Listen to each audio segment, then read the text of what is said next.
Cylinder ಸಿಗ್ತಾ ಇದೆಯಾ? Cylinder ಏನು ಸಿಗ್ತಿಲ್ಲ ಮೇಡಮ್. ಅದು ಹಳೇದು ನಮ್ಮದು 3 ಸ್ಟಾಕ್ ಇತ್ತು, ಅದನ್ನು ಯೂಸ್ ಮಾಡ್ತಿದ್ದೇನೆ. ಅದರಲ್ಲಿ ದೋಸೆ ಕೌಂಟ್ರು ಎಲ್ಲ ಕ್ಲೋಸ್ ಮಾಡಿದ್ದೇನೆ ನೋಡಿ. ಅದು ಫುಲ್ಲು ಶೀಟ್ ಎಲ್ಲ ಕ್ಲೋಸ್ ಮಾಡಿಬಿಟ್ಟಿದ್ದೇನೆ.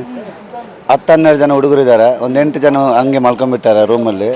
ಇವಾಗ ಬಂದುಬಿಟ್ಟು 4 ಜನ ಹುಡುಗರು ಹಾಕ್ಕೊಂಡು 2 ಕೌಂಟ್ರ್ ಓಪನ್ ಮಾಡಿದ್ದೀನಿ. ಪಾವ್ ಭಾಜಿ ಮತ್ತು ಒಬ್ಬಟ್ಟು, ಇಡ್ಲಿ, ದೋಸೆ, ರೈಸ್ ಬಾತ್ ಎಲ್ಲ ಕ್ಲೋಸ್ ಮಾಡಿಬಿಟ್ಟಿದ್ವಿ ಸದ್ಯಕ್ಕೆ. ಮುಂದಕ್ಕೆ ಸರ್ ಮುಂದೆ ಕಂಟಿನ್ಯೂ ಆದರೆ ಕ್ಲೋಸೇ ಮಾಡಬೇಕಾಗತ್ತೆ ಪರ್ಮನೆಂಟ್, ಏನು ಮಾಡೋಕ್ಕಾಗಲ್ಲ ಸದ್ಯಕ್ಕೆ.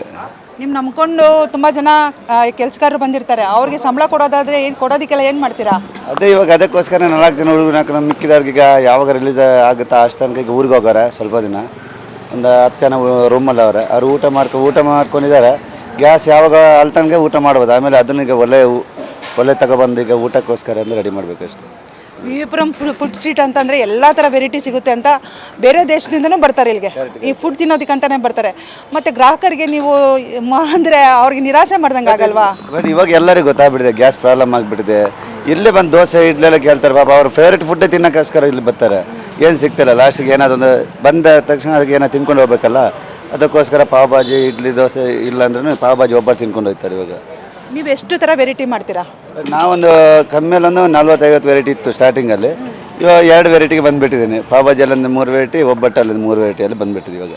ಮತ್ತು ಜೀವನ ನಡೆಸೋದು ಹೇಗೆ ಸರ್? ಬೇರೆ ಕಸಬು ಏನಾದರೂ ಗೊತ್ತಿದೆಯಾ? ಬೇರೆ ಹೋಟ್ಲು ಡಬ್ಬನ್ ಬಿಟ್ಟರೆ ಬೇರೆ ಯಾವ್ದು ಅಷ್ಟೇನು ಗೊತ್ತಿಲ್ಲ ನನಗೆ.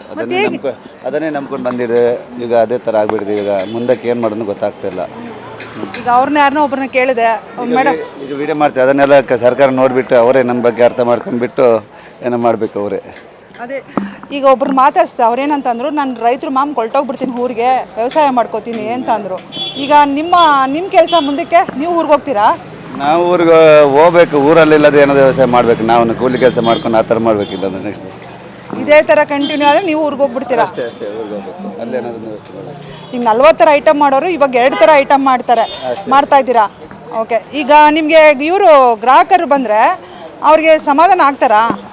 ಅವ್ರಿಗೆ ಅರ್ಥ ಆಗ್ಬಿಟ್ಟಿದೆ. ಇವಾಗ ಏನು ಮಾಡೋಕ್ಕಾಗಲ್ಲ. 1 ದಿನ 2 ದಿನ ಬಂದುಬಿಡ್ತಾರೆ, 3 ದಿನ ಏನಿಲ್ಲಪ್ಪ ಅಂತ ಇಲ್ಲಿ ಬರೋದೇ ಹೋಗ್ತಾರೆ, ಬೇರೆ ಕಡೆ ಎಲ್ಲ ಹೋಗ್ಬಿಡ್ತಾರೆ, ಹಂಗೆ ಮಾಡಿಬಿಡ್ತಾರೆ.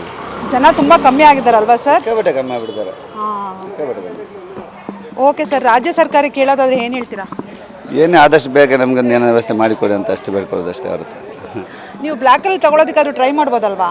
ಅಯ್ಯೋ, ಆ ರೇಟಿಗೆ ಕೊಡೋಕ್ಕಿಂತ ಬದಲು ಮುಚ್ಚಿದೆ ಬೆಸ್ಟ್ ನಾವು. ಅದೇ ಬದಲು ಏನಿದೆ ರೈಟು? ರೇಟ್ ಬ್ಲ್ಯಾಕಲ್ಲೇ 5,000 10,000 ಹಂಗೆ ಕೇಳ್ತಾರೆ. ನೀವು 12 kg ಲೆಕ್ಕೂ 6,000-7,000 ಕೇಳ್ತಾರೆ. ನಮ್ಮದು ಕಮರ್ಷಿಯಲ್ ಅದು ದೊಡ್ಡದು ಸಿಲಿಂಡರ್ ಕೇಳೋದಾದ್ರೆ ನಿಮ್ಗೆ 10,000 ಕೇಳುತ್ತೆ ಇವಾಗ. ಬೇರೆ ಆಪ್ಷನ್ ಇಲ್ಲ ಅಂತೀರಾ? ಇಲ್ಲ.